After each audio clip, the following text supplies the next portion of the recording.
Welcome back, guys. अब हम करेंगे reflection and refraction of light. Question 7, paper 2, 5054. Let's start. Question 7. Figure 3.1 shows three rays of light traveling in water from source of light S. इधर से three rays आ रही हैं. It is in water and it is being sent out in the air. One ray of light is totally internally reflected. This is gonna be ray at the boundary between water and air. Figure 3.1 mark the critical angle and label it C. Critical angle क्या होता है? Critical angle वो angle होता है the angle of incidence at which the refracted angle is 90 degrees. ठीक है ना? मतलब देखो, अगर आपके पास for example this is water and this is air. पहले आपने एक रे को ऐसे फेंका है तो इट गोज हियर. ठीक है ना? फिर आपने एक रे को ऐसे सेंड किया है, then it goes here. Right? But eventually अगर आप एक रे को इस एंगल में फेंकोगे तो it will go along the path of the surface. ठीक है ना?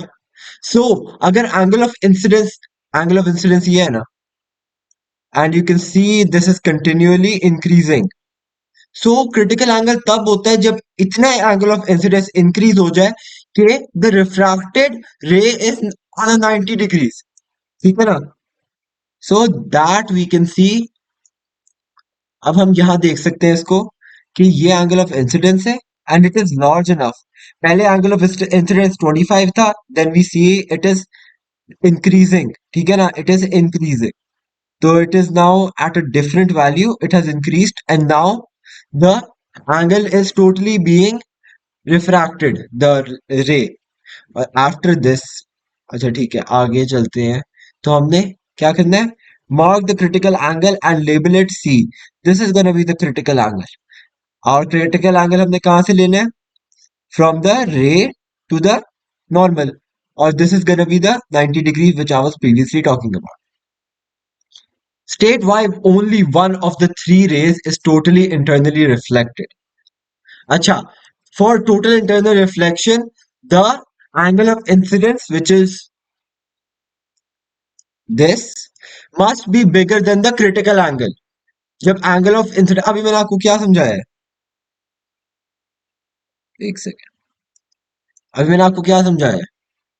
इसको, ये जो क्रिटिकल एंगल की रे है ना, दिस इज ग्रीन वन. तो अब मैं आपको टोटल इंटरनल रिफ्लेक्शन की बताता हूँ रे क्या है.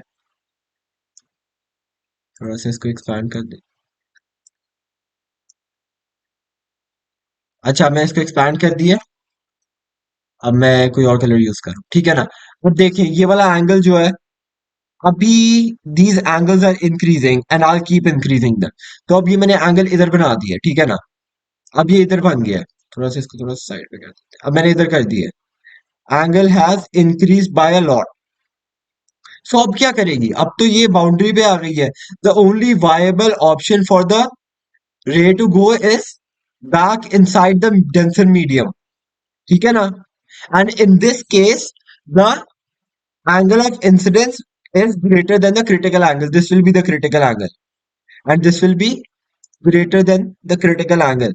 और जब reflection हो रही होती है, as we all know, the angle of incidence is equal to the angle of refraction. Yeah, reflection. Sorry, reflection. That is not refraction. So that is the case. So basically, what I'm trying to say is when the critical angle से बड़ा incident angle of incidence होता है, when the angle of incidence is bigger than the critical angle, it will totally internally reflect. So let's go get the answer. On greater than the critical angle. Look, I told you. आप खुद ही इसको एक दफा ना practically, मतलब दिमाग में बिठाने की कोशिश करें. अगर आप एक एंगल को किए जा रहे हैं, you keep increasing the angle, you keep increasing the angle, और एंगल ऑफ क्रिटिकल एंगल पे पहुंच गए, eventually the ray is gonna have to bounce back into the same medium. इसको थोड़ा सा इधर कर दो. The refractive index for water. अच्छा, अच्छा, we basically have these two angles. The these two angles. And in order to find the refractive index, we have to apply the formula n is equals to sine I divided by sine R. अच्छा, previously आपने ये formula देखा होगा. I have previously mentioned it as well कि आपने ये वाला formula देखा होगा, but you can always use this in a equation, मतलब while calculating the refractive index. For you to calculate the refractive index, जो टेंसर मीडियम वाला होगा ना, that will always come in the denominator, और जो rarer medium वाला होगा, that will come in the numerator. So n will be equals to the rarer medium वाला sine 34 divided by the denser medium वाला sine 25. So by that we'll get the answer. देख लेते हैं. 1.3 will be the answer. आप खुद भी एक दफा, अगर आप मुझ पे यकीन नहीं है तो आप खुद भी एक दफा कर सकते हैं इसको कैलकुलेट.